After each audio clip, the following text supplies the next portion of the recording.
ಶಕ್ತಿ. ಮತ್ತೆ ನೀವು ಚಿಕ್ಕವರಿದ್ದೀರಲ್ವಾ, ದೊಡ್ಡವರಾಗಿ ಬೆಳೆಯೋದಕ್ಕೆ ನಿಮ್ಮ ದೇಹ ಬೆಳಿಬೇಕಲ್ವಾ, ಅದಕ್ಕೆ ಆಹಾರ ಬೇಕು. ಈಗ ಆಹಾರ ಯಾಕೆ ಬೇಕು, ಏನೇನು ಆಹಾರ ಅನ್ನೋದ್ರ ಬಗ್ಗೆ ನೋಡಿದ್ವಿ. ಆಹಾರ ಪದಾರ್ಥಗಳು ಯಾವ್ಯಾವ ಅನ್ನೋದ್ರ ಬಗ್ಗೆ ತಿಳ್ಕೊಂಡಿದ್ವಿ. ಈಗ ಈ ಎಲ್ಲಾ ಆಹಾರ ಪದಾರ್ಥಗಳು ನಮಗೆ ಯಾವ್ದ್ರಿಂದ ಸಿಗುತ್ತೆ ಅನ್ನೋದ್ರ ಬಗ್ಗೆ ತಿಳ್ಕೊಳ್ಳೋಣ.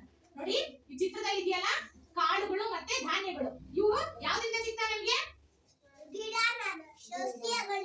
ಯಾವ್ದ್ರಿಂದ? ಅಕ್ಕಿ, ರಾಗಿ, ಜೋಳ, ಗೋಧಿ, ಇವೆಲ್ಲ ತೊಗರಿ ಬೇಳೆ, ಹೆಸರು ಬೇಳೆ, ಕಾಳುಗಳು, ಶೇಂಗಾ, ಇವೆಲ್ಲ ನಮಗೆ ಸಸ್ಯಗಳಿಂದ, ಗಿಡಗಳಿಂದ ಸಿಗುತ್ತೆ. ತರಕಾರಿ ಯಾವ್ದ್ರಿಂದ ಸಿಗುತ್ತೆ? ಅವು ಕೂಡ ಸಸ್ಯಗಳಿಂದ, ಗಿಡ ಮರ ಬಳ್ಳಿಗಳಿಂದ ಸಿಗುತ್ತೆ. ಅದಾದ ನಂತರ ಹಣ್ಣುಗಳು ಕೂಡ ಯಾವ್ದ್ರಿಂದ ಸಿಗ್ತವೆ ನಮ್ಗೆ?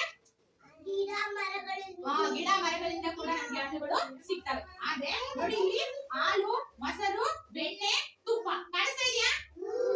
ಹಾಲು, ಮೊಸರು, ಬೆಣ್ಣೆ, ತುಪ್ಪ ಮತ್ತೆ ಮಜ್ಜಿಗೆ, ಇವೆಲ್ಲ ನಮ್ಗೆ ಯಾವ್ದ್ರಿಂದ ಸಿಗುತ್ತೆ? ಹಾಲಿಂದ ಸಿಗುತ್ತೆ ಅಲ್ವಾ? ಹಾಲು ಹಸು, ಎಮ್ಮೆ, ಕುರಿ, ಮೇಕೆ ಅಂದ್ರೆ ಪ್ರಾಣಿಗಳಿಂದ ಸಿಗುತ್ತೆ. ಯಾವ್ದ್ರಿಂದ ಸಿಗುತ್ತೆ?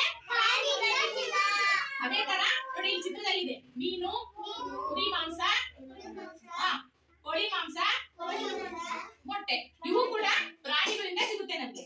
ಗೊತ್ತಾಯ್ತಾ? ಪ್ರಾಣಿಗಳಿಂದ ಸಿಗೋ ಯಾವ್ಯಾವು?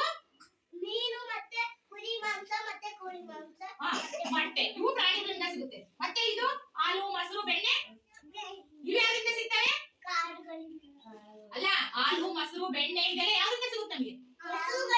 ಹಸು, ಎಮ್ಮೆ, ಪ್ರಾಣಿಗಳಿಂದ ಸಿಗುತ್ತೆ. ತರಕಾರಿ, ಹಣ್ಣು, ಸೊಪ್ಪುಗಳೆಲ್ಲ